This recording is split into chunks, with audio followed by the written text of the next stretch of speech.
This is November the 1st, and this is exactly 2 months since these grafts were done at my house, and this is an update on the grafts. I will attach the video of these grafts being done to this video so you can see exactly how they were done.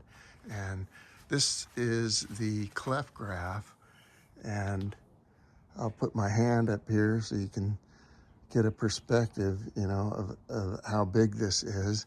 And it had a really big push, and then it's starting a new push up on the top, as you can see here. And then these are the bark grafts.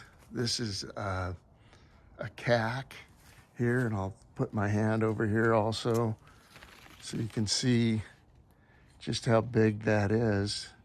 Look at this one leaf, it's just massive.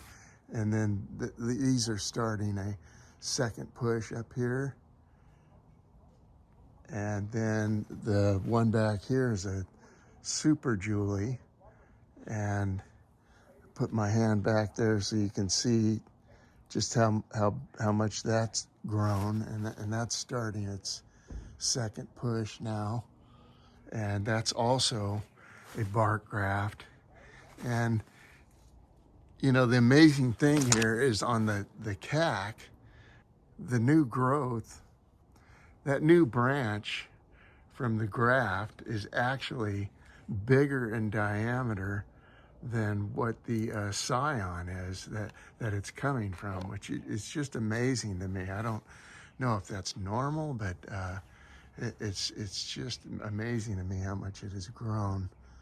And then I'll come over here and take you over to, this is the Veneer Graft, and this one was actually the first one to push, but it's pushed 3 times now, and each time it pushed, the bud turned brown and just fell off. But the trunk on the scion is still really green and looks healthy, so I'm just leaving it on there, and we'll see what happens with that. But this is just a really good example of 3 different types of grafts, and you can see which ones really grew the most.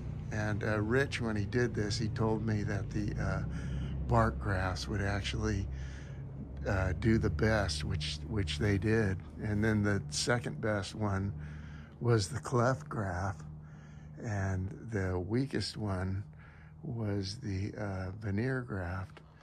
I don't know if this is typical, but at least the bark graft is typical according to Rich.